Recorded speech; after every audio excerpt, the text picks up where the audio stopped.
Hello, BookTube. I've got a couple of mail packages for you today on suddenly gray and overcast Saturday. The morning started out bright and sunny, but the sun has gone away. It's not as cold as it was. It's gotten a little bit more mild. And I opened a couple of packages off camera again, but I have a couple of packages we can at least keep the mail streak alive by opening them on camera. Although they are precariously balanced right now because I suddenly realized just a few minutes ago that I am up to my ham hocks in books and ephemera and magazines and newspapers. I apparently have not cleaned my workspace in quite some time, and that's not good. That's absolutely not good. This should be as clean as possible. You can only use one thing at a time. So I really need to do that. I will probably devote, it's going to take an hour to deal with all of this. Everything's got to be inventoried. Everything's got to be marked. Everything's got to be, the newspapers and magazines have got to be sorted and sifted through. I've got to pull out the stuff I want, throw away the stuff I don't. I don't know how I let it happen this way. I'm going to find a way to blame Micah Cummins, even though he hasn't been here in a long time. So I'm still going to find a way to do that. But we can look at these two. We've got two packages. We can look at them and see what we have. Probably they will both be 2024 releases. We're coming up to the point where all the mail will be 2024. Ooh. Ooh. Okay, this is 2024. That is true.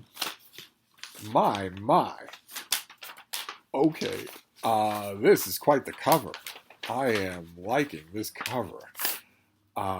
This is by Mike Cole and Michael Livingston, and it is called The Killing Ground, a biography of Thermopylae. Let's not pay any attention to the fact that it's not the Greeks who left that sword behind. It's the Romans who did. Let's not pay any attention to that. Let's think instead about how lovely this cover is. That is really well done. This could easily have been really boring. This comes out in February. Have you ever heard of Thermopylae? This is Sparta. Many who do know it only from Leonidas and his 300 Spartans, but the truth of the past is far bigger than any single event. That's not. The truth of war is far bigger than that. The truth of Thermopylae is the past at the hot gates. Explore Thermopylae's geography, history, and many battles that scarred its landscape over the millennia. Oh, okay, great. In this book, with critically acclaimed historians, so-and-so and so-and-so. This comes out from Osprey Books. Could I be on their mailing list? That would be incredible. They make so many books I like that I don't get. This small strip of land has been the most blood-soaked ground in history, making it the ideal place to study the interplay of terrain and fortifications, arms and armor, military doctrine, and command strategy. The most blood-soaked ground in history.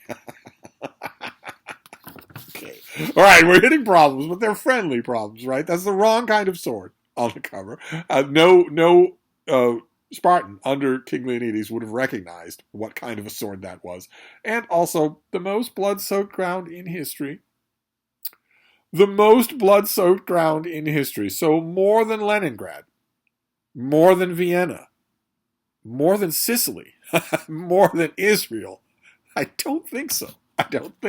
Once again, as with that claim, yes, was it yesterday we got the letters of J.R.R. Tolkien, and the hyperventilating pub sheet said he was one of the greatest, most prolific letter writers of the 20th century. When he doesn't make the top 200. In the 20th century, I wrote more letters than J.R.R. Tolkien did.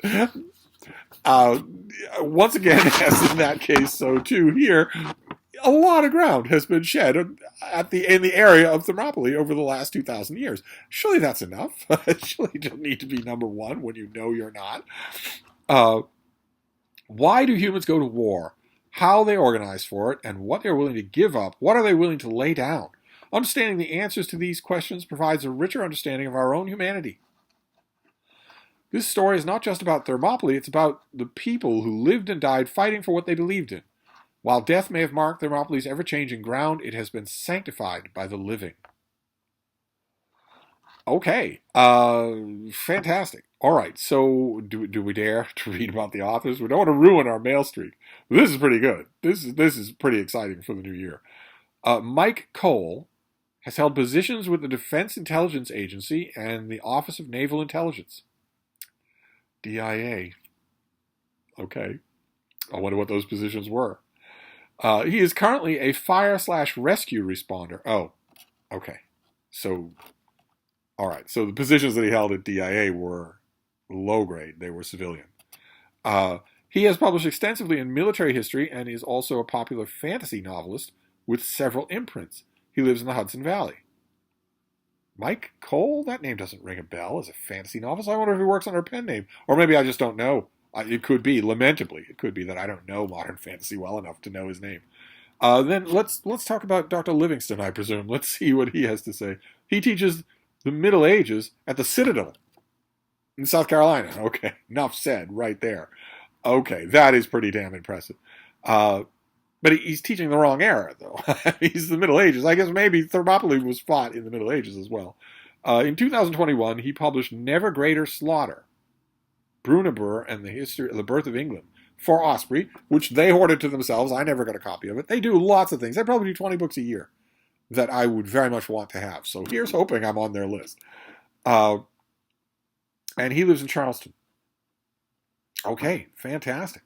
All right, so military history experts, regardless of time period or whatever. So fantastic. So this is not going to be just King Leonidas. This is going to be all the battles that have been fought in the area of Thermopylae. That's fascinating on its own. I've never read a book like that. So we're doing fine. We're 1 for 1. Let's move on to the next book and hope for the best here. And you military history fans, maybe one of you wants to review this. For 2024, maybe one of you does. Those of you who are brand new to my channel, I am not only a super sexy influencer with sultry come-hither glaze and pouty lips and upturned nose and wavy black hair that's almost blue in its highlights, A-frame shoulders, 8-pack abs. There's more to me than that. That's most of it, I admit. But there's more to me than that. I am an editor at the online literary journal Open Letters, which welcomes your work and which it punches above its weight. People notice Open Letters. People notice who runs there. You can use that work as a launch pad to publish work elsewhere. Plenty of people connected with BookTube have done that. The masthead for Open Letters says it all. If you look at that masthead, editors, I think, probably pay attention to that masthead, which is why we get to punch above our weight. If you wanted to review this book for Open Letters, you would be welcome to give it a try. And also, I am also a book section editor for a print newspaper. There aren't many of those left in the world. In the country, there are barely any. I may be one of the only ones. It's a very small book section for Big Canoe News, Smoke Signals in northern Georgia. But it's lovely. Any of you who have subscribed to it will know it is a lovely book section. It's all new releases. So there's 2 opportunities right there, if you want to think about it. What is the next one here? Oh, all right. Well, this is a fine mail haul. Just fine. Wonderful. This next one is also next year. This is April. And this is the new Sharps book, Sharps Command, by Bernard Cornwell. In a perfect world, I know I said any of you who are interested in maybe reviewing this should get in touch with me, and maybe we can make that happen. In a perfect world, I wouldn't put out a call for this book. I would simply ask Mark Richardson to review this for me, but he's awful busy. He's awful busy. So I don't know that he would be able to. He's been my number 1 choice. So what have we got here?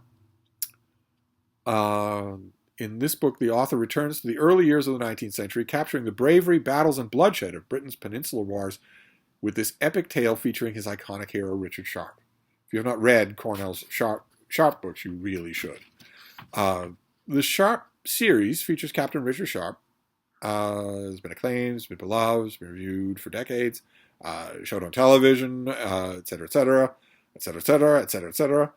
First appeared of Sharp's Assassin was, all right. Reappearance was in 2021, Sharp's Assassin. Okay, great. What about this book?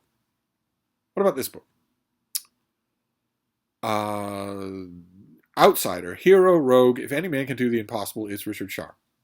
Okay. All right, fine. Or Horatio Hornblower. And the impossible is exactly what the formidable Captain Sharp is asked to do when he's sent on an undercover mission to a small village in the Spanish countryside far behind enemy lines. For the quiet, remote village sitting high above the Almaraz Bridge is about to become the center of the battle for the future of Europe. 2 French armies march toward the bridge, one from the north and one from the south. If they meet, the British are lost. So, spy fiction for Dr. November. Only Sharp's small group of men, with their cunning and courage to rely on, stand in their way. But they are rapidly outnumbered. Enemies are hiding in plain sight, and as the French edge ever closer to the front line, time is running out. Well, you don't need to convince me. I am on board for Richard Sharp at any time. I read Sharp's Assassin last year, or was it the year before last? Yeah, Sharp's Assassin came out in 2021. It's the first Sharp book in a long time. I read that. I think I passed it on to Mark, as I will pass this one on if he doesn't have it already. Okay, fantastic. A new Sharp's book. Really, enough said. So we have 2 swords on the cover there. So that was totally unplanned. That is just a coincidence. But we've got a history of Thermopylae. So not just the one famous battle, but also all the other battles that have touched on that area. And the new Sharp's book. So not a bad mail haul at all, as mail hauls go. I'm chucking these off to the side because they are literally on a sloping coal pile of books. I need to deal with this. I need to take half an hour, and just deal with this before I'm buried in these things. So I will wrap this up for now and attend to that while I still have at least a glimmer of daylight to do it with. But I'll be back. I will see you soon. Thank you, BookTube.